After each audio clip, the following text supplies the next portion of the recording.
The following is a presentation of the Radio Misfits Podcast Network. From the birthplace of modern winemaking, Sonoma, California, welcome to The Winemakers. Local experts Sam Couturi, Bart Hansen, and Brian Casey, along with host John Myers, invite you to listen in as they discuss all facets of winemaking. So sit back, pour yourself a glass, and let's hear what the guys have to say this week. Hey, everybody. Good morning. It's the Winemakers Podcast. I'm John Myers, your host. I'm sitting here this morning with Brian No, Brian's gone. Bart Hansen. You're not Brian. You're Bart. And Dave Morell. And Dave is the president and on the board of directors of the Sonoma Ecology Center and doing a lot in very interesting climate work. Good morning, John. And we also have Doug Beck by phone from Monterey Pacific, which is a very large vineyard management company down in Monterey.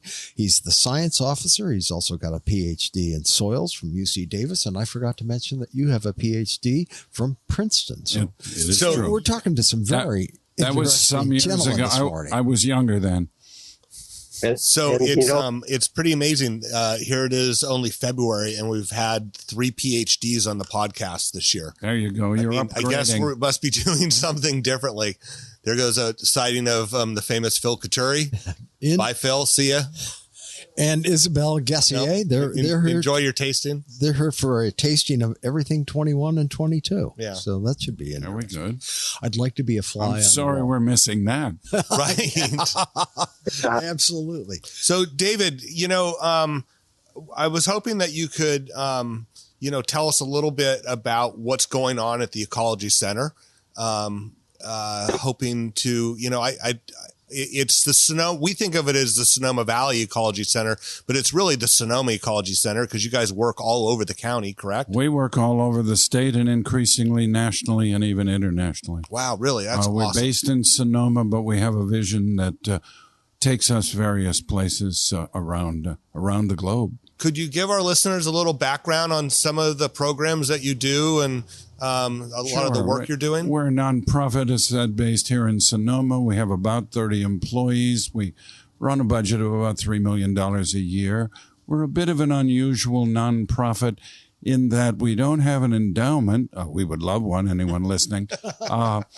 But we have about 70% of our revenue comes from winning competitive contracts, mostly state and local government, some federal, some fee-for-service work, including for vintners and vineyards, and we'll get into all of that in terms of some of our specific work on the ground. We do education. We, about 12 years ago, agreed that when the state was going to close a large state park near here called Sugarloaf Ridge State Park, 5,000 acres, we took over its operation. Yeah. So we operate Sugarloaf Ridge State Park on behalf of the state park system. We also operate a small park here in the city of Sonoma on 7th Street East called Sonoma Garden Park on behalf of the city of Sonoma. Yeah, an amazing spot down there. That fig tunnel tree is, I've never seen a fig tree like that before. It's amazing. We call it part of Fig Forest, and it really is. Yeah. We also have a 300-year-old mother oak tree there that's really great. We run a restoration program, and we'll talk some more about that this morning, I suspect, in terms of fire risk reduction in some innovative ways where we're really leading nationally in some important work in that regard. And we are working heavily on rainwater capture systems, both structured tankage. We have recently did a tank on the Flowery School up in Sonoma Springs, at the Bilingual Education School. Mm-hmm. And we've working with a state grant on Sonoma Creek to capture rainwater in the ground and hold it there so it doesn't run off in the bay. Excellent. When we finally get rain around here, let's not let it all go into salt water. Right. Let's hold it for when we need it during the continuing drought. It's interesting. When I worked at Benziger, I'm trying to remember the creek that runs through the back of them, but it goes to Sonoma Creek. It might be Nathanson Creek. I think it is Nathanson Creek. The first time I went there and we went out to the back of the property, there were these pipes running out of the creek, and the property was purchased and they had water rights. And it was the sort of thing that they actually didn't use it because they had enough water, but they left everything in place because if once it's out, you're not getting it back. That's and so sure. you do have to maintain it. Right. And of course, we have a growing concern with the management of our groundwater system. In this county, until recently, there's been no effective talk about metering wells, permitting wells, and so on. When I worked some years ago as the environmental manager for a large county to the south of us called Santa Clara County, I spent 2 years in that exciting role. We had a system where every well was permitted. Any new well had to be permitted, and every well was metered as to the amount of pull off the groundwater system. So it can be done, and it can protect an aquifer. They did it because they were sinking in a town called El Viso on the southern end of the bay. Right. It dropped about 4 feet through subsidence. Ouch. And this is 30, 40 years ago. They began to manage their water system much more aggressively as they needed to. And eventually, I'm sure we'll have to do that here too. And it won't always be painless for everyone. But that's the kind of world we're living in increasingly with climate threats. Right. We have to work. We have to work to survive. I wanted to give Doug a chance to introduce himself. Doug, can you tell us a little bit about what you do and how you're involved? Yeah, it's kind of a long story. That's okay. Post Ph.D. in Davis, I spent about 15 years overseas working in 6 continents, 60 countries, as a soil scientist in many different cropping systems. I came to grapes in the late 90s in California. Actually, I got my education here, both Cal Poly and UC Davis. And I just got sucked into the grape industry because it was such a fascinating industry. You had these quality things. Besides just yields, you were always looking for quality. And I saw a lot of opportunity with that because my specialty really is in soil fertility, plant nutrition. So getting the plant nutrition right means getting the quality right. And I've managed a large amount of acreage for Monterey Pacific over the years. I'm now just science officer, but we've recently gotten into using BioChar in addition to our compost amendments and seeing really striking results. And that's part of the reason you invited me, was to share some of that with you. And I'm sure in the rest of the podcast we'll talk a lot about biochar, which for the listener who is a little bit puzzled is basically elemental carbon made from wood waste with heat in the absence of oxygen. So it's not burned. There's a term called pyrolysis. How did you get involved with biochar, Doug?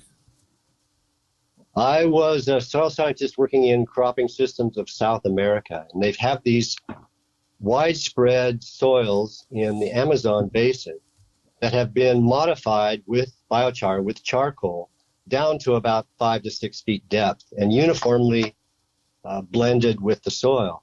And these are phenomenal soils in terms of their productivity. You don't hardly have to fertilize. They hold water better. You look at basically the people there fight over these plots of land because they are so productive. And so I knew about that. And we first thought about it in Vineyards when Caltrans came and gave us the notice that they were going to take down a large windbreak, a 100-year-old eucalyptus tree alongside of one of our vineyards. And they were going to truck it to the Central Valley and burn it up for electricity generation. What a wasteful thing in these days when we're trying to save on CO2. That's probably the worst thing you could do. So I thought, biochar. Let's turn this to biochar, put it in the vineyard. And we searched for portable biochar makers, and there weren't really any available at that time.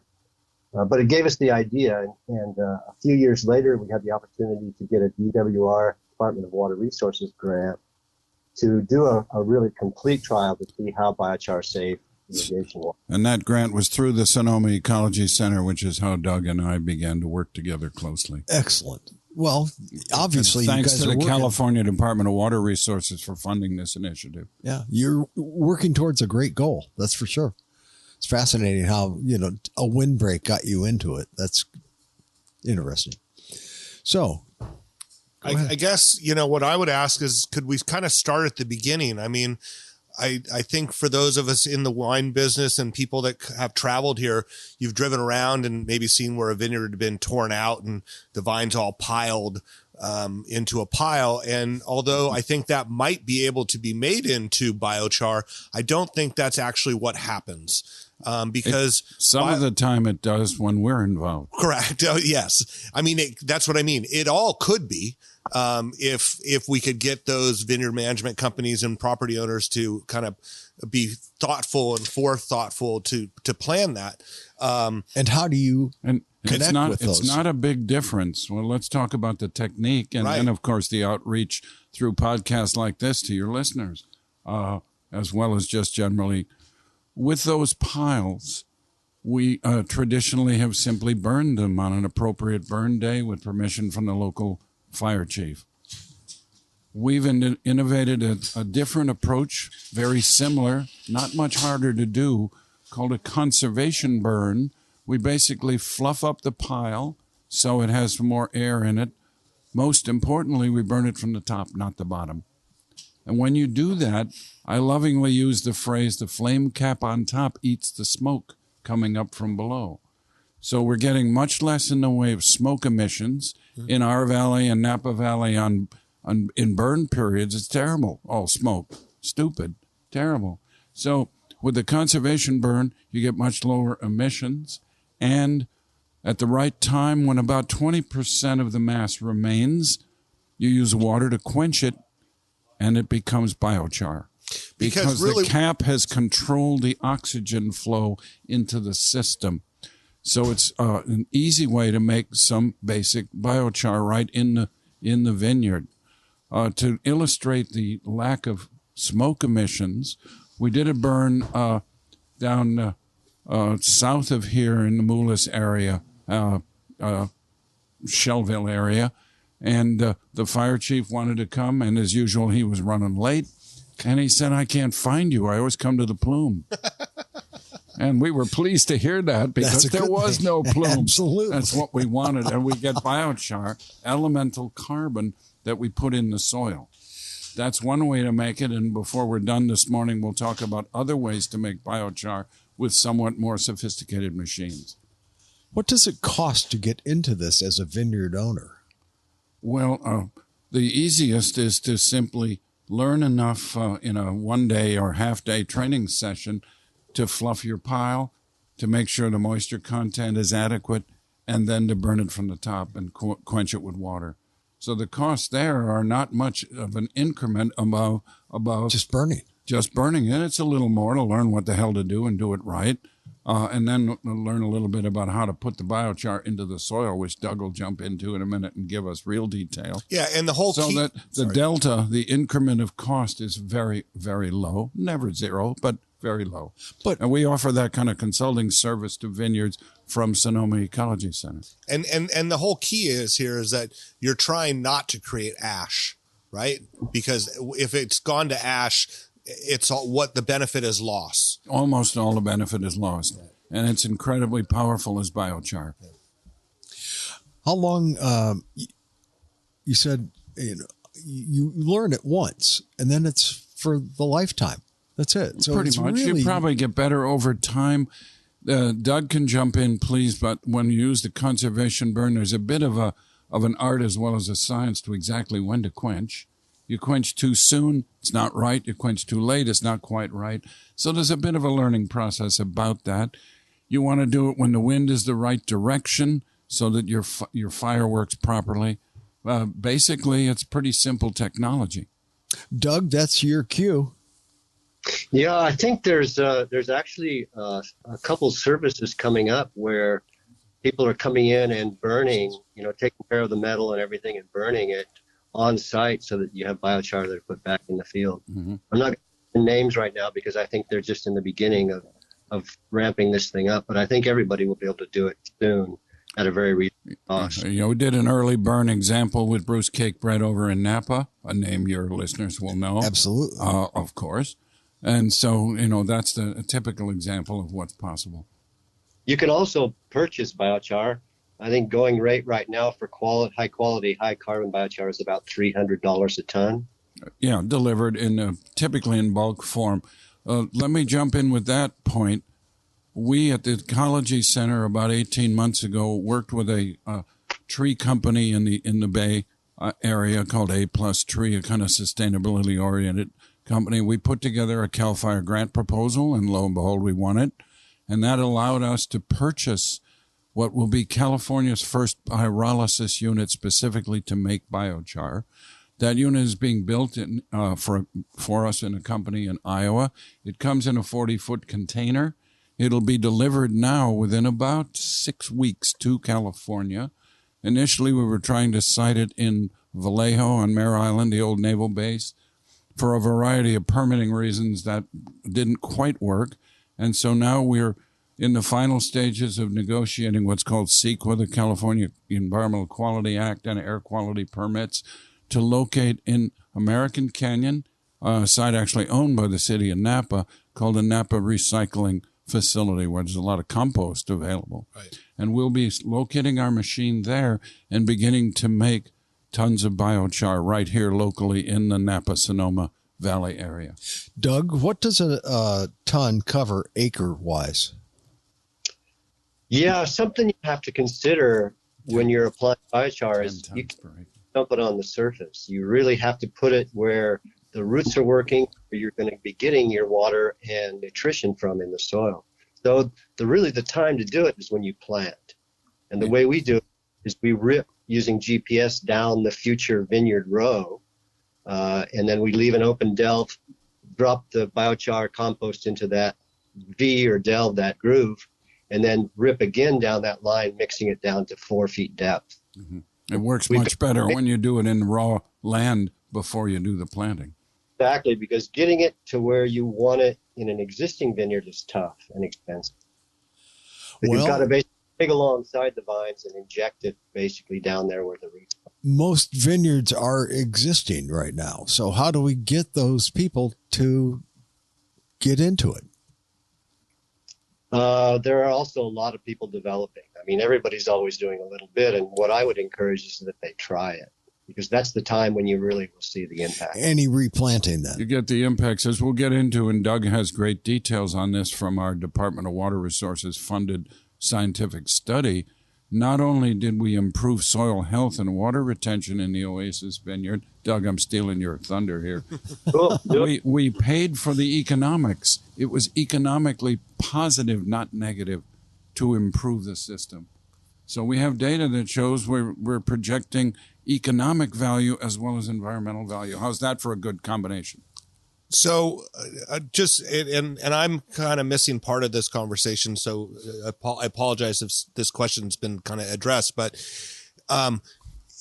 just for those vineyard people out there, this doesn't mean that the only time that you can add biochar or create biochar is from your old vines. That's the opportunity when you've pulled a vineyard out. That's the best economics, but if you have an opportunity to test some biochar in the rows, Doug, you can do that.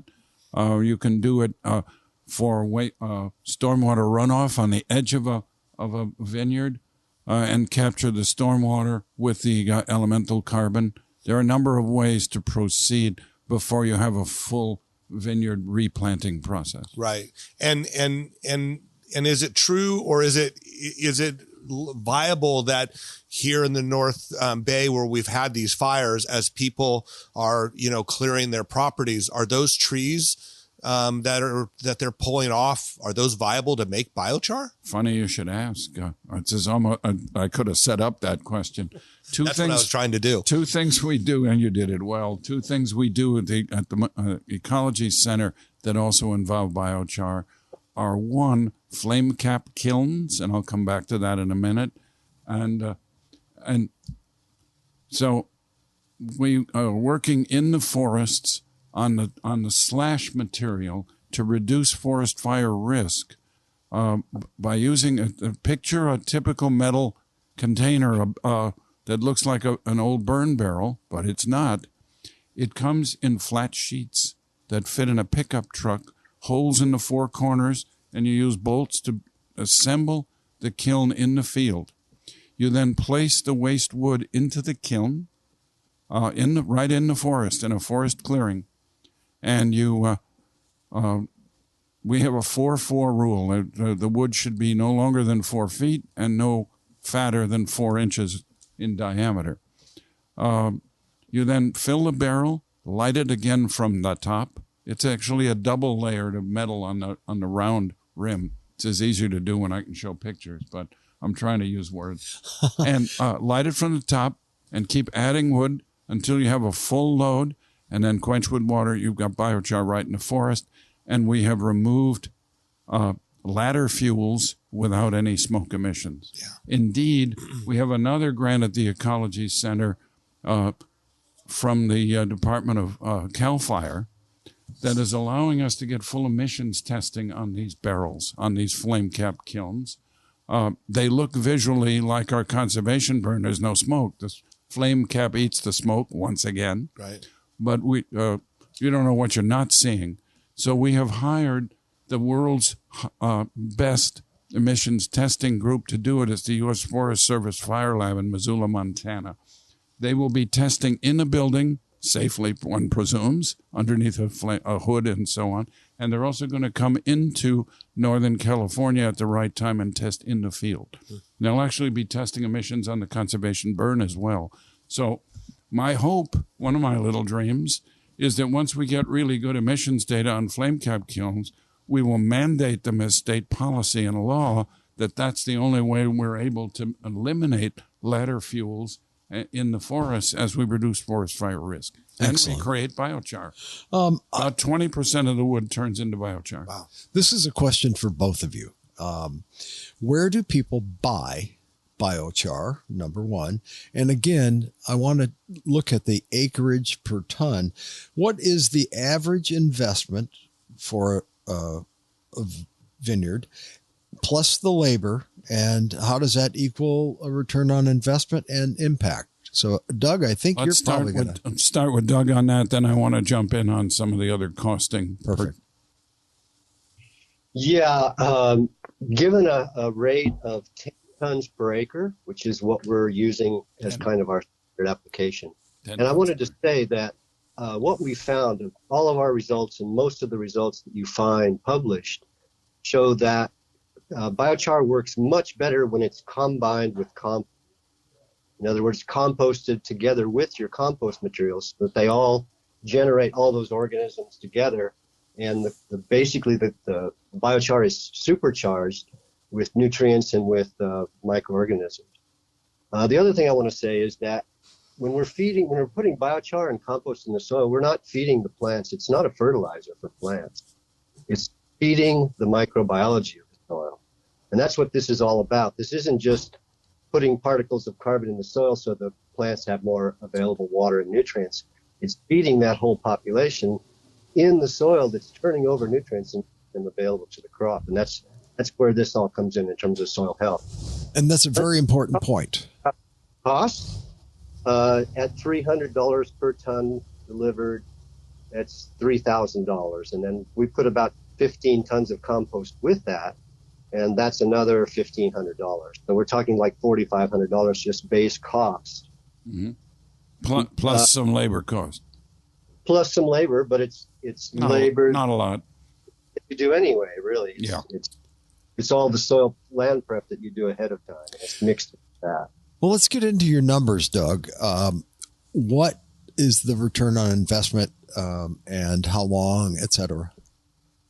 I'm going to talk first just about biochar only, because Sure. I had a biochar only treatment.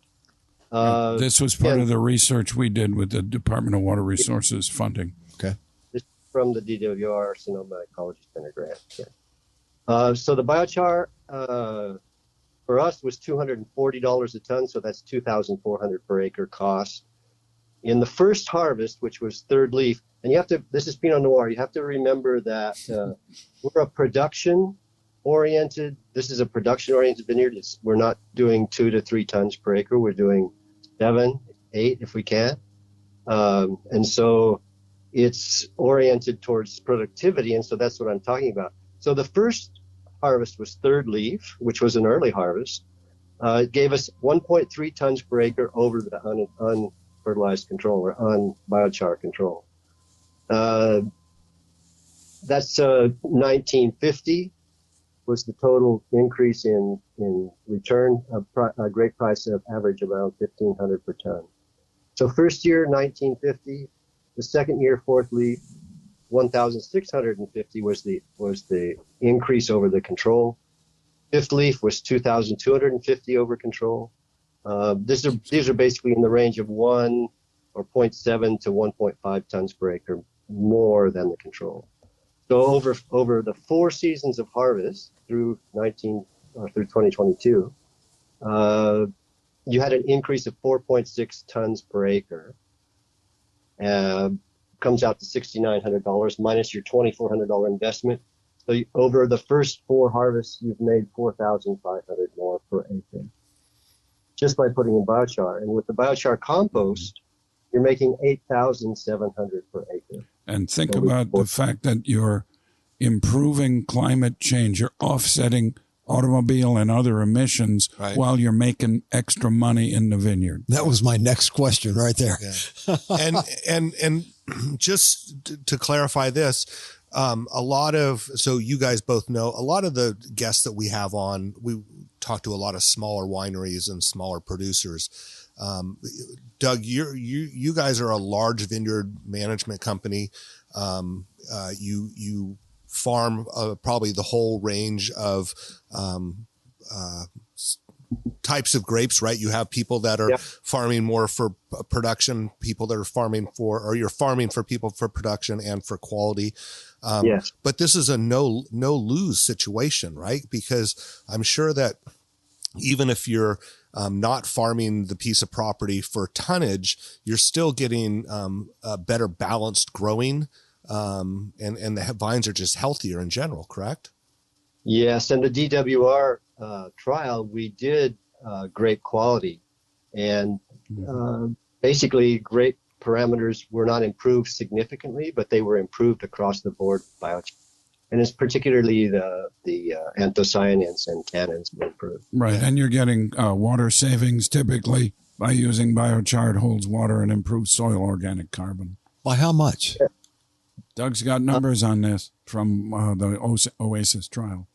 Yeah, what we saw was everything was getting watered the same. All those treatments got the same amount of water, but we had more fruit produced per amount of water applied with biochar and with biochar compost. So that's the efficiency. But I think my feeling is my understanding is that where we're really saving is we're saving the soil microbiota from big fluctuations and losing their populations. Imagine that all the nutrients are basically being turned over by those microorganisms. And if they dry out, it gets hot, then those populations go away.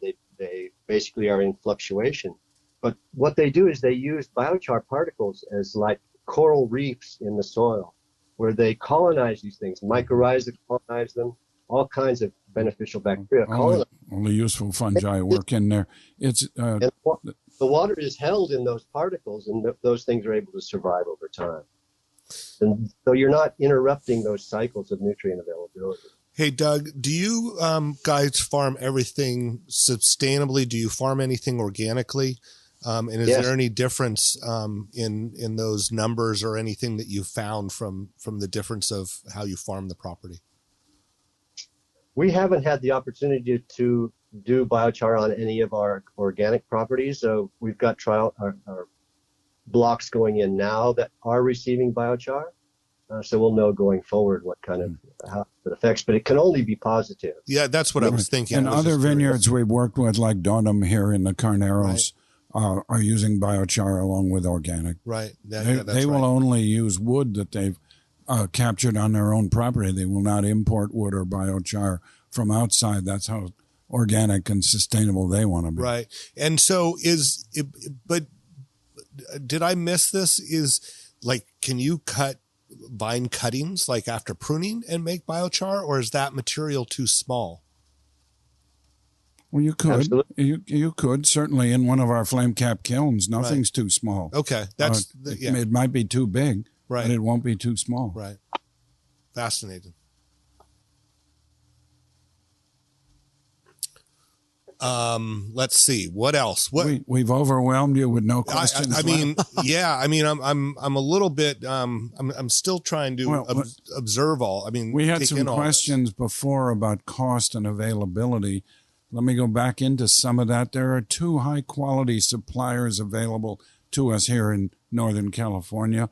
One is called Pacific BioChar, an easy name to remember. The other is called Oregon BioChar Solutions. They both make high-quality biochar and sell it. Listeners can find both on the web by name. And they're both good companies to work with, in my experience. So they make it available. Once we begin to produce biochar in our Napa site, which would be within, hopefully, the next 90 to 120 days. Actually. Oh, really? That's great. This is the first pure pyrolysis machine to make biochar in California. The big suppliers, Pacific BioChar, Oregon BioChar Solutions, have adapted sawmills to use the heat there to produce biochar. They've modified the basic cogeneration systems that are there to make electricity, and they're making now quality biochar. But our pyrolysis system is purely for that purpose. We're not making electricity. So that brings up a question. Where are your sources of wood? I mean, is it from old pallets? Is it from, and I mean, where do you get this? Trees? Most of it is coming from fire reduction systems where the tree companies have contracted with PG&E and others in order to remove wood from the damaged forest or to remove the wood appropriately to lessen forest fire risk. Yeah, in the system that we were purchasing at the Ecology Center to operate in Napa, in American Canyon, we're partnered with A+ Tree Company that does urban tree trimming throughout the Bay Area, and those wastes and those woody wastes have been ground up and go into landfill, where they turn into greenhouse gases over time. Right. Instead, we're going to be putting them into the pyrolysis system and making biochar. How much can you handle? We can handle several hundred tons per year. Okay. So it's a modest start, but it's a start. It's the first unit of its kind. We hope to see more of them. My vision is that this is a 40-foot container with air emissions controls, and it makes good biochar from wood waste. I'd like to see a container like this on the edge of the forest, not located way down in Napa where we have to truck stuff to it. So most of that's urban waste coming in, wood waste. But let's picture along all of the forest edges a 40-foot container every 8 miles, 12 miles. That's pulling the waste wood from the forest, turning it into biochar for use in vineyards and elsewhere. My question now is, where can you go? You've already got one unit at X number of tons per year available. Does your marketing plan say? Where can you go in the next 10 years? The issue is the use of the biochar and the economics. No big surprise there. The ROIs that you discussed with Doug have to be there for other agricultural users or carbon offsets. What we're finding increasingly is that biochar production systems qualify for voluntary carbon offsets payments. Excellent. We're talking to one biochar company whose name I'll hold confidential for the moment that believes it can begin to provide large amounts of biochar to farmers at no cost other than transport and marketing, who wants to use it and how much and so on. And they'll cover their production costs adequately from the carbon credits. Is there any difference in the species of trees used? Do you get different results on it? I'm not sure we've done enough testing to fully and adequately scientifically answer that. I would start by saying the biggest difference is moisture content. And if something is more moist or more oily, it may take more heat prep before it can adequately go into the biochar pyrolysis system. I was thinking about those big eucalyptus trees over off of 5th Street East that came down. And Old Winery Road. Yeah, on Old Winery Road. Like, what... But that was what I was thinking mainly was like eucalyptus. Like, what do those oils have to do? It reminds me that I'm operating without any notes, so I thought of this earlier and I wanted to bring it up.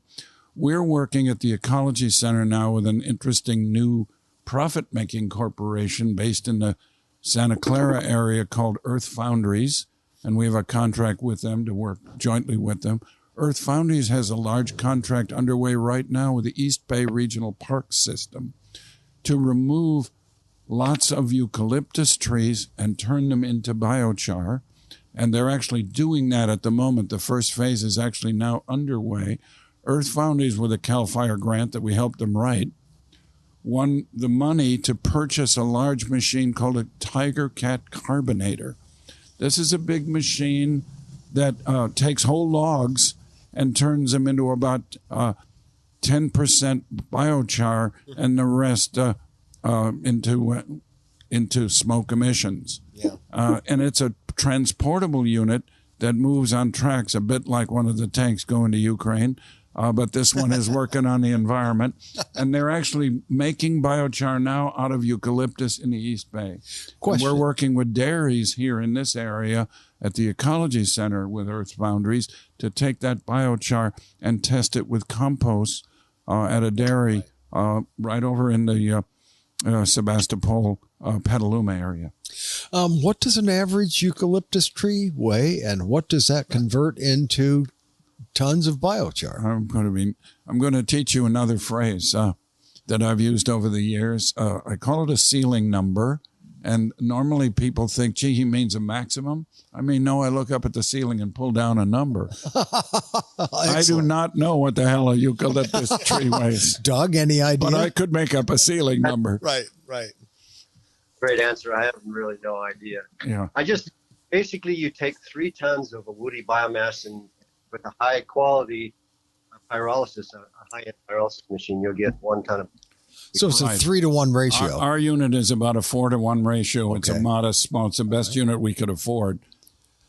There are lots of good units available, mostly in Europe, where they've innovated with biochar many more years, and they do heat capture because electricity and fuels have been much more expensive. Any of your listeners who rented a car and driven around in Europe over the years know how much you pay for gasoline. Absolutely. And here we're beginning to learn about that here. Right. So they've done the innovation there, and we're learning from them. There's some really excellent pyrolysis machines made in Germany that one could buy, but they're going to cost you about $3 million on the initial capital, without all of the other bells and whistles to feed it, to control moisture and so on. Our unit from Iowa is about $650K, which was the most we felt we could ask CAL FIRE for, and they said yes. Doug? I think there's a wide range of machinery coming available. And the interesting thing, going back to your question on the eucalyptus and the phenols, all the extra stuff that's in eucalyptus, all of that in a high quality pyrolysis unit gets burned off. It basically gets burned up. And your ultimate biochar is going to have a structure very much like the wood it came from. Imagine rice hulls don't have a whole lot of holes in them and things like that, and they're going to produce a biochar that's relatively fine particled.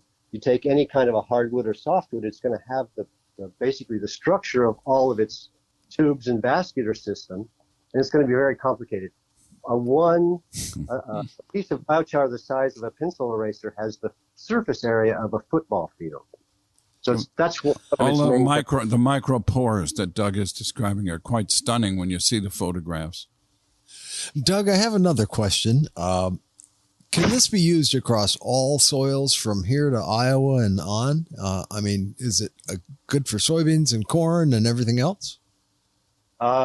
It's going to have a point of economic return. I've seen research showing, for example, on wheat, you could never get an economic return. But no. I think specialty crops like orchard crops and permanent crops, particularly where you modify the soil and your investment basically is for a longer term, Okay. it makes a lot. The worse the soil, the more important the addition of biochar becomes. The real sandy, leaching soils. I'm talking soils, and there's an expert called Doug Beck on the line. But that's my understanding. They also hold a lot of water. I'm very interested in Imperial County, California, major agricultural area that's being squeezed really hard right now on Colorado River water inputs. And by saving water, by putting biochar into some of the poorest soils down in Imperial County, we can make a big difference. Yeah.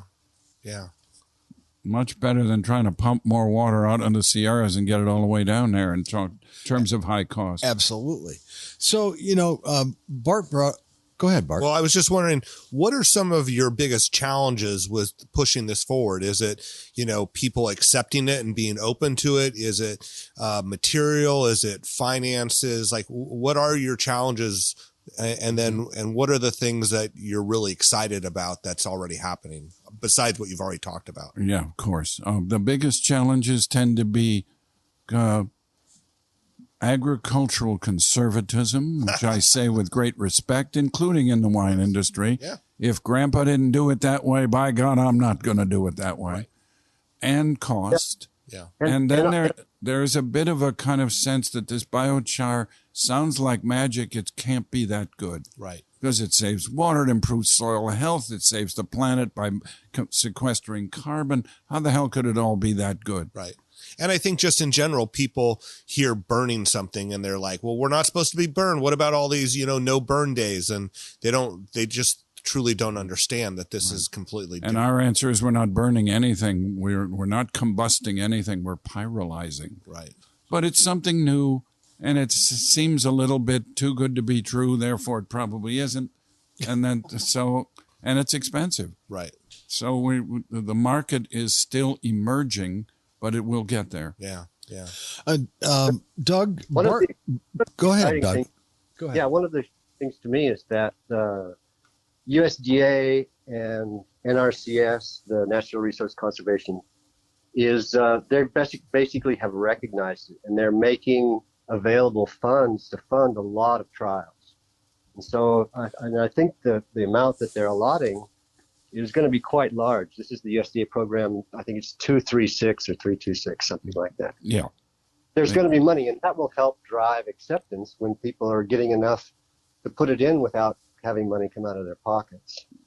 To me, that and the fact that there are pyrolysis machines coming online that are going to enable putting pyrolysis down by the almond huller shellers, for example, that have mountains of shells that will make great biochar. Absolutely.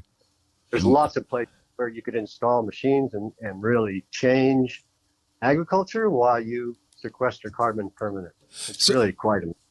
So, Doug, about those funds available, how do people hear from the federal?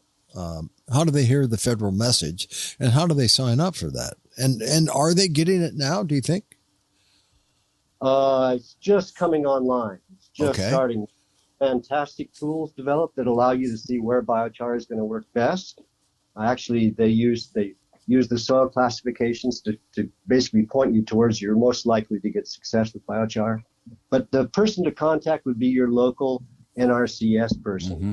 Natural Resources, USDA, NRCS, or your local resource conservation district here in California. And I assume that's all online these days also.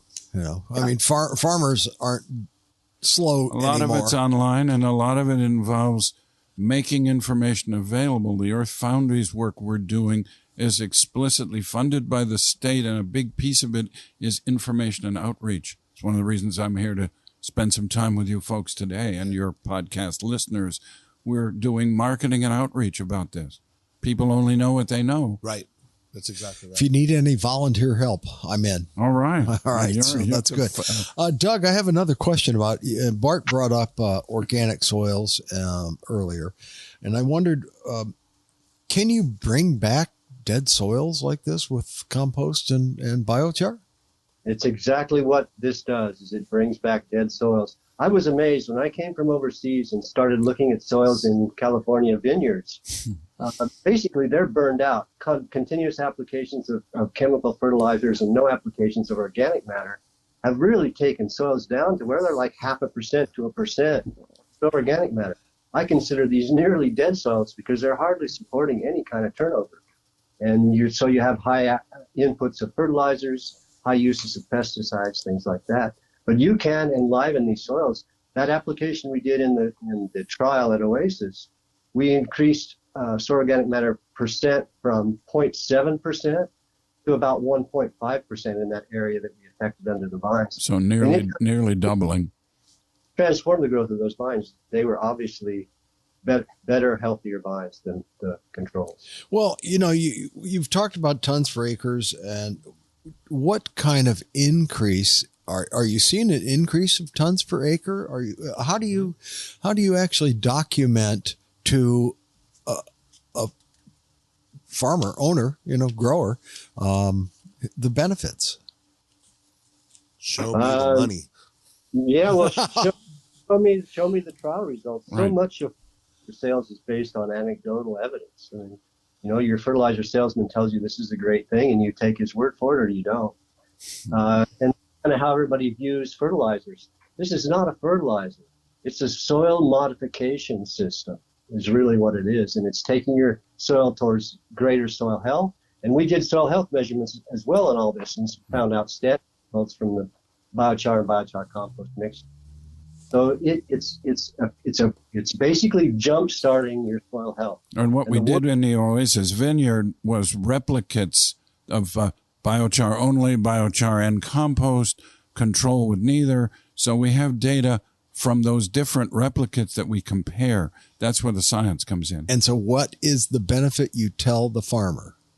Just better soil, or does he get an increase in anything? Increased yield and increased fruit quality. Yield, quality. Go. And vine health. So I just wanted, there's something that David wrote that I want to read because I think it's funny. It was written in 2016. When did you first start biochar here in Sonoma with the Ecology Center? Oh boy.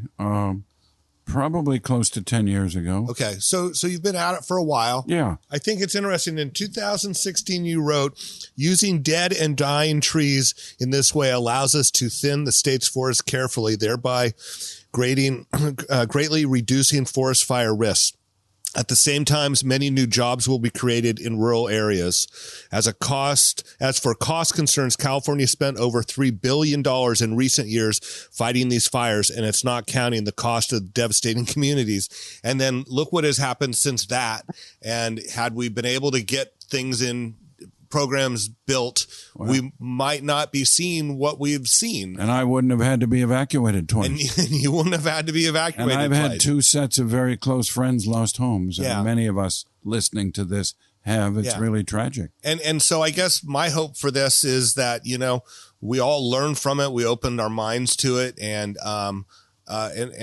we can cut down risk. I mean, to some extent, some of our risk has been taken out from the fires, but we've had so much growth since. It's not like we can just go, oh, well, that burned. We don't need to worry about it for 20 years. The other piece, Bart, that relates immediately to this, in my mind, has to do with global climate change and greenhouse gas emissions. Absolutely. We've been very proud in California with efforts like what are called AB 32, Assembly Bill 32, that reduced our air emissions of greenhouse gases significantly over about 15 years or so. And we're very proud of that performance, both from vehicles and from factories and oil refineries and so on. The emissions from the 17 and 20 fires overwhelmed all those gains. Yeah, see? So we've got to be under control of this in terms of the future. Yeah. I have a couple of questions that are marketing oriented. First of all, what % of the farmers in wine are aware of biochar? And if they are aware of biochar, what do they think now? What do you want them to think after you've contacted them? And then we'll go into audience numbers and what the highest impact you've had in the tools that you've used to communicate. Wow, there's a lot to unpack there. Yeah.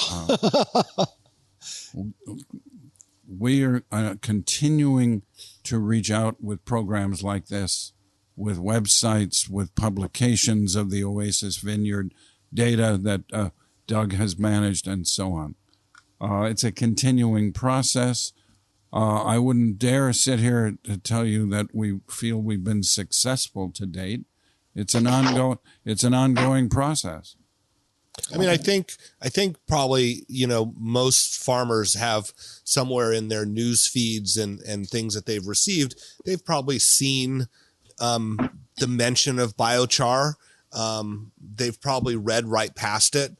I know my friend Jen was working with the Ecology Center probably 10 years ago, and she started telling me about it and would send me articles, and I would read it, but I couldn't wrap my head around it, and it didn't seem relevant to what I was doing in my life at the time, even though I was in the wine business. But it takes time. It takes the outreach. It takes, your peers saying, hey, did you read this article and did you find out about it? Or with Doug's experience, like to share those things. I mean, that's what's going to push the rock up the hill. More and more experimentation, more and more publicity and marketing.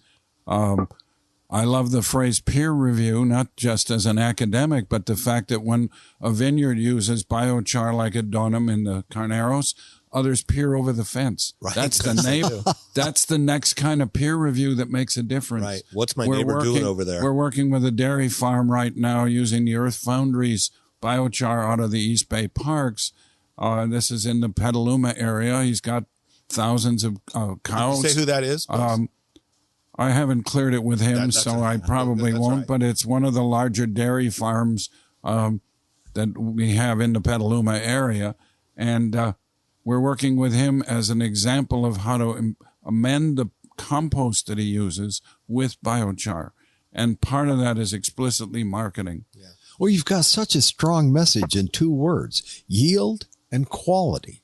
And that's something that every grape grower knows and wants. That's the ultimate goal. Yeah, increased yield and increased quality. And capturing carbon is huge. Yeah, again, there you go. Yes, that's the third. Yeah. And I mean, that's kind of like the work that Stemple Creek is doing, They're, by their farming, they're capturing carbon in the soil. And so offsets are great, but if you have offsets, but if you're actually doing it, that's a whole nother story. That's exactly right. And tonight, the city of Sonoma will have its first meeting of the Climate Action Commission, a new commission, and I'll be arguing for the use of biochar on the Montini Trail, Nathanson Creek Preserve, Sonoma Garden Park, working with the city to begin to offset some of our emissions by putting biochar in the ground.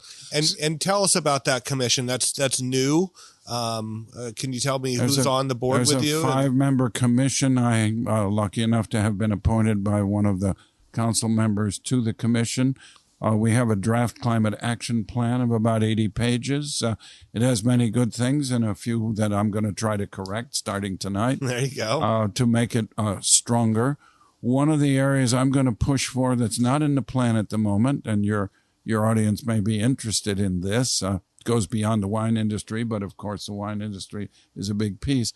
I would like to see the City of Sonoma Climate Commission and the Sonoma Ecology Center coordinate to seek a significant grant from a foundation to study seriously what does it mean to be climate smart tourist community. How do we deal with transportation? How do we deal with knowledge and information and offsets of carbon? What does it mean to be climate smart? How do we build the business community, including the wine and other business community in Sonoma, together with the ecological and greenhouse gas community, so we're working together, not pulling apart? There's so much work to be done. Let's set a standard here, and let's figure it out. What are our options, and how do we implement them? We're a small town, but we can be a leader. Yeah. Well, maybe this Sonoma that's Valley. One of the things I hope the commission will do, along with biochar and some of the other initiatives we can take. Maybe the Sonoma Valley vintners and growers can get involved in that and help you guys with that also. That would be terrific as a leading part of the business community, of course. Yeah. This is kind of a peer review right now. We're learning so much today, and we're going to take it elsewhere. That's amazing. That's what it's all about. Yeah, absolutely. It's all about action and leadership There's been too much talk and too little action in the climate arena, and it's time for that to change. Yeah.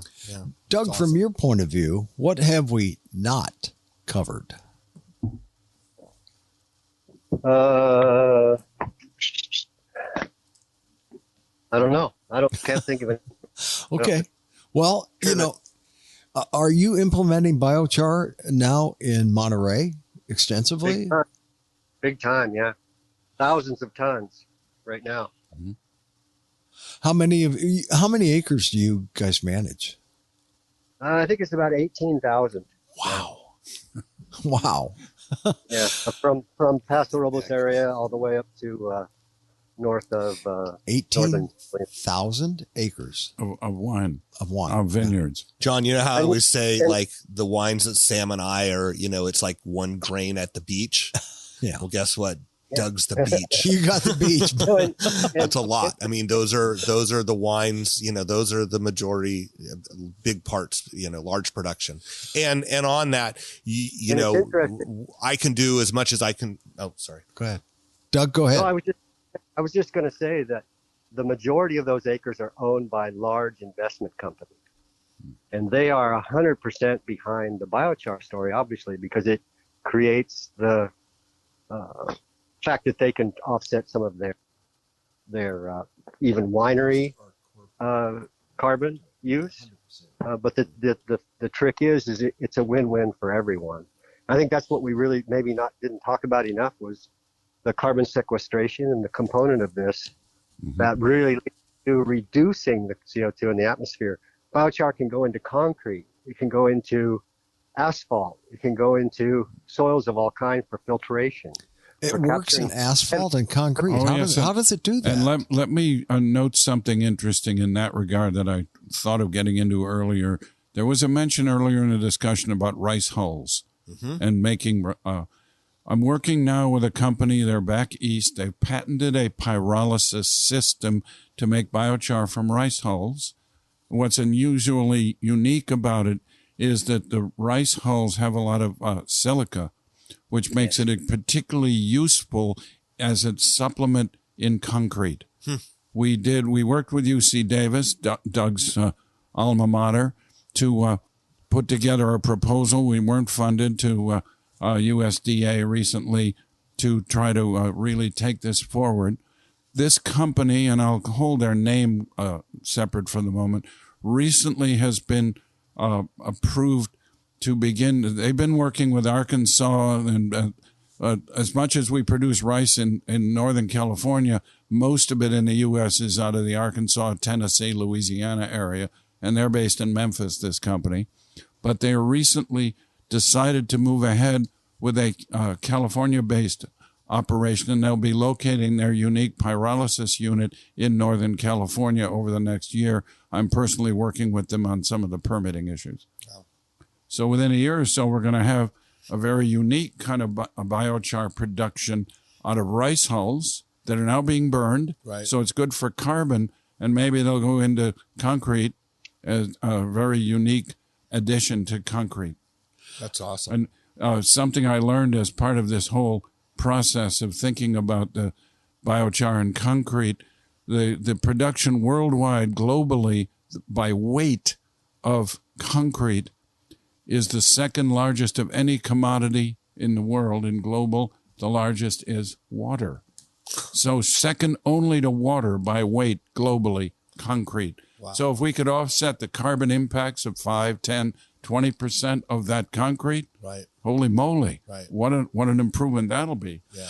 Bart and Doug and Dave, what are the online sites that progressive farmers now go to for information about crops and bettering everything and carbon sequestering, improving the soils? What are those major outlets right now? The Winemakers Podcast. Okay. There you go. Radio Misfits at work. Right. I would add to that our website out of the Sonoma Ecology Center, which is SonomaEcologyCenter.org. Yeah. And a specific subset of that is called ScalingBiochar.org. And I would have them look there. There are quite a number of interesting, provocative, and informative pieces that are on the Scaling BioChar website, and I'm pleased to note that we're in final negotiations at the Ecology Center with the U.S. BioChar Initiative, which is a national nonprofit, to take over the operation of the Scaling BioChar website and make it even bigger and stronger nationally. And we'll link all of these sites on the website. Now, the Sonoma Ecology Center is on social media, correct? Yes, of course. At Sonoma Ecology Center, I believe it is. And Doug, could you give a shout out to any social media or any websites that you would like us to include and for our listeners to be able to check out? Yeah, I saw recently a web presentation from USDA, National Resource Conservation Service, and they have some fantastic tools that they've developed for determining where to apply it, how much to use, all the conversion factors, all the management things about deciding whether or not to do it, and also the opportunities for funding. And most farmers can get paid up, I think it's up to $800 per ton for biochar. One limitation is the ceiling cap on gross revenue, which is at about $1 million. So that leaves a lot of people out. But the information is all there. So search on biochar, USDA, and RCS, and you'll see those tools. And they've really come a long ways in the past year. And here locally, the Petaluma office of NRCS is very knowledgeable about biochar. There's a particular lead staff person named Brooke Pepe, Miss Pepe, and they could look her up in the Petaluma office. She's a big enthusiast about biochar. Brooke is. Doug, would you please repeat that National Resources site? I don't know the site. It's a combined USDA and RCS. And I think it's the Soil Web Toolkit or something like that. It doesn't only cover biochar and compost, but it covers those subjects really well. And it's very new. It's based on maybe you know this, the Pacific Northwest Biochar Handbook. Isn't there something like that that was recently produced? Yes, I'm not sure I have in front of me the exact title of that, but we can. Do you have? You've seen this? Yes. Though. Yes. Okay. Yeah, it was a group of experts that came together over a period of time in the Pacific Northwest. We've worked closely with one of those members, Dr. Jim Amonette, who's very strong on looking at biochar from what he calls a life cycle analysis, or an LCA. And interestingly, any facility that's attempting to acquire carbon offset credits, which are worth real dollars, has to complete a life cycle assessment of their biochar production and use in order to qualify. So the LCAs become an important driver for the economics of all of this. Doug, you've mentioned the Pacific Northwest a couple of times. What area is doing the best incorporating biochar into the soil? I think, Washington State has a lot of relatively poor soils, really well drained, that need organic matter help. They're very low in organic matter. And Oregon has many acidic soils in which biochar tends to act kind of as a liming agent. So it does multiple things. And those two places are pretty well advanced. Their local Resource Conservation Service and USDA in that area have really stepped up with funding and support, and they're carrying it farther than California. And the thing is we have so much biomass in California, we're the next. Excellent. So there's an interesting group that we've worked with a bit up there with a great name. It's called the U.S. Rake Force, RAKE, and it came about because in a previous federal administration, the leader of that administration was talking about raking the forest. That's right. And they were also talking about a space force. And so these guys, kind of tongue-in-cheek, it's kind of fun from my point of view, created the U.S. Rake Force, and they're very active on biochar in the Pacific Northwest. That's awesome. So your listeners could look up U.S. Rake, RAKE, FORCE, and they'll find the website. Rake Force. Maybe we should get a badge for Space Force and Rake the Forest. Tongue-in-cheek. I really love the kind of smart-ass politics of that. So do I. That came up. Absolutely. So, David, from your point of view, what have we not talked about? Well, we touched on several times carbon sequestration and local action, and that I think deserves continuing attention. I would love each of your listeners to think about, okay, what can I do differently tomorrow, next week, next month that'll make a difference for this planet? It'll be different from Mr. Smith to Ms. Jones, but let's all figure it out.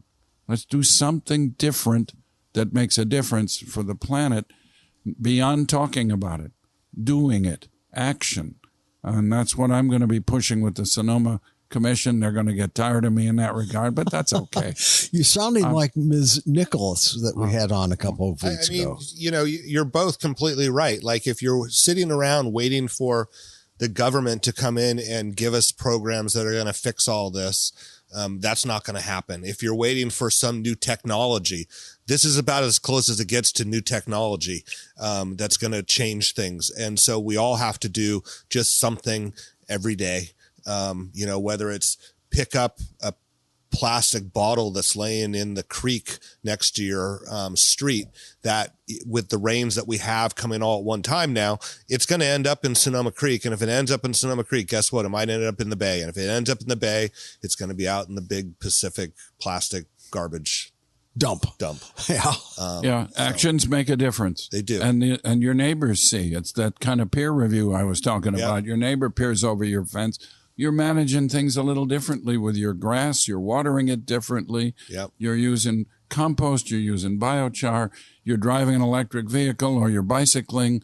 You're doing something a little differently, and your peers peer review you, see what's going on. They start doing it, and all of a sudden we got a movement. Yeah. That's great. Thank you so very much. Doug, it's such a pleasure to have you on. You're a fountain of knowledge, that's for sure.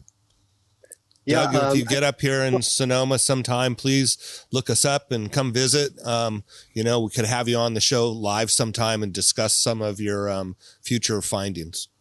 Yeah, that sounds great. You know, I did want to suggest there is a book that I would suggest if you're really fired up about biochar, just to read the potential into it, is a book called Burn by Kathleen Draper.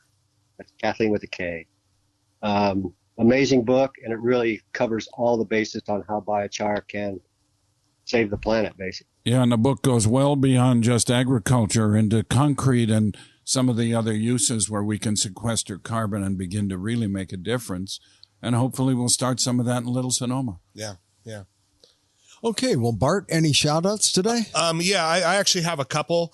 First, I want everybody to please check out SonomaEcologyCenter.org. Sign up for their newsletter. There's some great resources on this. Even if you're just coming to Sonoma to visit, you want to find out and you have an environmental thought in your mind, check it out. There's a lot of good information there. There's even a button for donations. Oh, there you go. Hit the D button. Secondly, I'd like to thank you guys both for being on the show. This has been great. A little shout out to my friend Mark Flacco, who put us together. Yeah. Also on the board at the Sonoma Ecology Center and an active supporter of these efforts. Yeah, for sure. I want to just say that on April 29th, the Garage Teast are coming back to Sonoma for a tasting, the Northern Exposure. This will be the 5th year.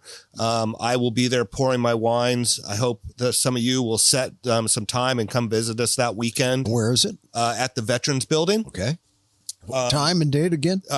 Saturday, April 29th. I think it starts around noon. And it's all small producers. They have to be under 1,000 cases to pour at it. That is a great show. Bart. Typically, you either have the owner or the winemaker there pouring strictly. I'd also like to shout out the people at Conscious Container. I placed my first order with Conscious Container this year for my March bottling. So I'm really excited about this. This is a company that's going in and they're buying all the unused glass from the large wine producers. They have a facility up in Asti where they're rewashing the glass. And then selling it. And, all that glass before they started doing this was going to recycling, Quote, which unquote, we know yeah. recycling is really just ends up in the landfill. So I'm super excited about, reusing this glass, reusing unfilled glass, but we're filling it. And then I guess I should shout out our absentee members. Both Brian and Sam are on secret assignments today. But I know for the month of February, for the month of February is Val Rossi in Tynes month. And I know they're doing another small dinner of all Rossi wines at the Sonoma Mission Inn. Sam's got a bunch of specials coming through. And so I thought since they're not here, I would give them a shout out, hoping that someday they won't, when I'm not on the show, they won't talk bad about me. And I just got an email from Sam about that and about the specials that they've got going on. Yeah. So if you're not on the list, get on winery1600.com. So, David, any shout outs that you want to make? Oh, I think we've covered a whole lot of ground. I want to thank you and your listeners for figuring out what to do to explore biochar and to more generally get active in climate change effective performance. And Doug, how about you? Any shout outs? No, thanks very much for the invitation to join you today. It was enjoyable. You guys have a nice light heart about this all. It's a good way to approach it. I get to Carmel quite a bit. Any chance we could get together and have a glass of wine? Sure. That'd be great. I'll keep your phone number handy. Thank you very much. There are a lot of good places to go out in Carmel and enjoy. So maybe Joan and I can get you out for dinner with your wife or something. Even Passion Fish and Pacific Grove is one of my favorites. Excellent. That's a good one. And one last thing, everybody, Earth Day. Every day is Earth Day, but Earth Day this year is Saturday, April 23rd. Find some time to, get out before that and donate some time, whether it's picking up some garbage on a stretch of road that you drive by, but do something for the environment. All right. Thanks, everybody, for listening to The Winemakers. We'll talk to you next week. Be good. Offer to my